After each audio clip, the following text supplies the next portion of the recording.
Segunda instância da Justiça Federal confirma a condenação do ex-presidente Lula no caso do triplex do Guarujá. A repórter Ana Paula Ergang está em Porto Alegre, de onde traz as informações ao vivo por telefone. Boa noite, Ana Paula. Boa noite, William. Boa noite a todos. Isso mesmo. Por unanimidade, por 3 votos a 0, os desembargadores aqui do Tribunal Regional Federal da 4ª Região decidiram aumentar a pena imposta a Lula. Em primeira instância, ele havia sido condenado a 9 anos e 6 meses de prisão por corrupção passiva e lavagem de dinheiro. Agora, o TRF4 aumentou a pena para 12 anos e 1 mês de reclusão. Com a decisão, de acordo com os desembargadores, Lula não vai ser preso de imediato. Uma eventual prisão só será pedida quando não couberem mais recursos aqui ao TRF4. William. Obrigado, Ana Paula. Vamos ver como foi o julgamento no Tribunal Regional Federal da 4ª Região. Primeiro a votar, o relator da Lava Jato no TRF4, desembargador Gebran Neto, destacou que há provas suficientes de que o ex-presidente Lula recebeu um apartamento triplex no Guarujá, em São Paulo, como propina da construtora OAS em troca de favores na Petrobras. O magistrado destacou que, embora não tenha havido transferência formal para o nome de Lula, o imóvel foi reservado para ele. É incontroverso que a esposa do ex-presidente Lula, digo eu, firmou o termo de adesão ao empreendimento com a Bancob, relativamente à unidade 141 do edifício. A questão reside na unidade triplex, que, segundo a denúncia, teria sido destinada, reformada e imobiliada pelo apelante, para o apelante Luiz Inácio, às custas da OAS. O imóvel constou expressamente na declaração de imposto de renda conjunta do casal Lula da Silva até o exercício de 2015, ano calendário 2014. Somente na declaração seguinte, ano calendário 2015, houve a exclusão do referido compromisso de compra e venda da declaração de ajuste anual. O relator votou para que a pena de 9 anos e meio de prisão, determinada pelo juiz Sérgio Moro em primeira instância, chegue a 12 anos e 1 mês de reclusão. Infelizmente, e reafirme-se, infelizmente, está sendo condenado um ex-presidente da República, mas que praticou crime e pactuou, direta ou indiretamente, com a concretização de tantos outros, o que indica a necessidade de uma censura acima daquela ordinariamente se firmaria na dosagem da reprimenda. Se até o presente julgamento, para praticamente nenhum dos condenados, a pena foi fixada sequer em grau médio, tenho que, no presente caso, esse limite deve ser no mínimo atingido, o que, aliás, é uma aplicação bastante tímida das vetoriais do artigo 59. Certamente, a reprovabilidade da conduta sobressai da alta posição que o réu ocupava no sistema republicano. As consequências do delito também devem ser consideradas negativas, uma vez que boa parte dos valores foram utilizados para deturpar o processo político eleitoral e, nessa perspectiva, vulnerar o próprio Estado democrático de direito. Mais cedo, na primeira parte do julgamento do recurso, o Ministério Público já havia reforçado a posição de que o imóvel foi preparado para o ex-presidente. A defesa rebateu, alegando que o imóvel em Guarujá sempre pertenceu à OAS.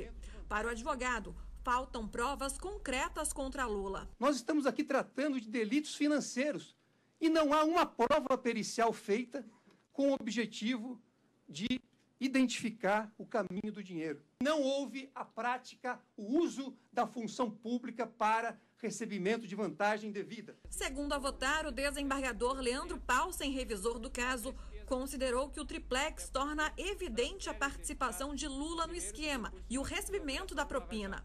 Ele acompanhou o relator, inclusive no aumento da pena imposta ao ex-presidente. Relativamente à autoria e à culpabilidade de Luiz Inácio Lula da Silva, o vínculo de causalidade entre a sua conduta e os crimes praticados é inequívoco. Luiz Inácio agiu pessoalmente para tanto, bancando quedas de braço com o Conselho da Petrobras, forte na condição de presidente da República. O cometimento de crimes de corrupção por um presidente ou ex-presidente em razão do cargo, além de constituir uma violação seríssima à ordem jurídica, torna vil o exercício da autoridade.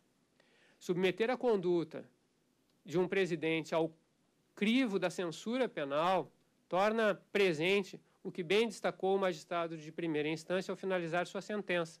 Não importa o quão alto você esteja, a lei ainda está acima de você. O terceiro e último a votar foi o desembargador Vitor Laus. Para ele, a culpa de Lula foi comprovada por documentos e testemunhas. Há um elenco de pessoas, de profissionais, sejam eles da própria construtora OAS, sejam eles da Petrobras, que foram ouvidos, várias pessoas.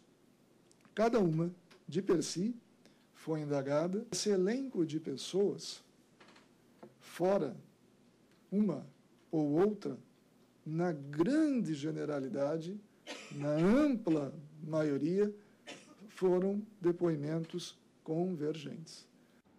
A consultora jurídica Karina Zucolotto está comigo aqui na bancada para comentar essa decisão. Karina, boa noite. Boa noite, William. O ex-presidente Lula foi condenado por unanimidade pelos 3 desembargadores hoje em segunda instância. É entendimento do Supremo Tribunal Federal que pessoas condenadas em segunda instância já podem ser presas. É o que deve acontecer nesse caso? Não ainda, William.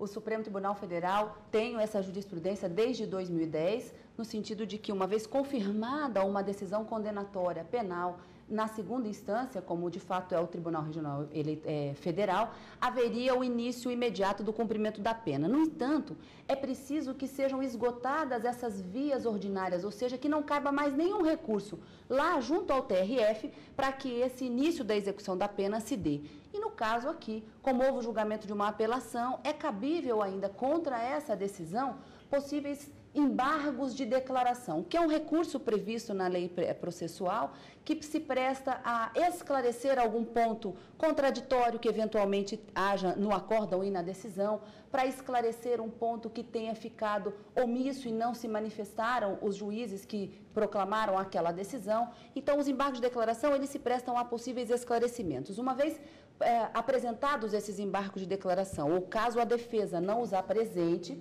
a gente diz que houve, portanto, na segunda instância, o trânsito em julgado dessa decisão, da qual não se cabe mais agora para as instâncias superiores uma discussão de fatos e provas, e aí sim é possível a decretação da execução, do início da execução da pena aplicada ao ex-presidente Lula. Então, é preciso ainda que se aguarde o prazo, o decurso do prazo existente para a interposição de possíveis embargos de declaração e, caso eles não sejam interpostos, que haja uma certificação do decurso do prazo para que aí sim seja decretada o início da execução provisória da pena. Mas, Karina, a situação como está hoje, seria suficiente para impedir uma possível candidatura do Lula para 2018?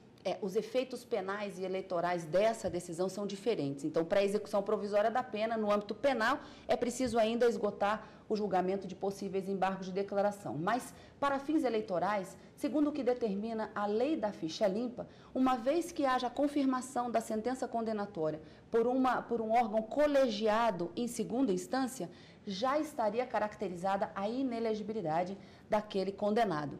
No entanto, nesse caso específico, quem vai poder decidir se há ou não uma inelegibilidade em razão dessa decisão é o Tribunal Eleitoral e nós teremos que aguardar. Muito obrigado pelos seus esclarecimentos. Eu que agradeço. Nós vamos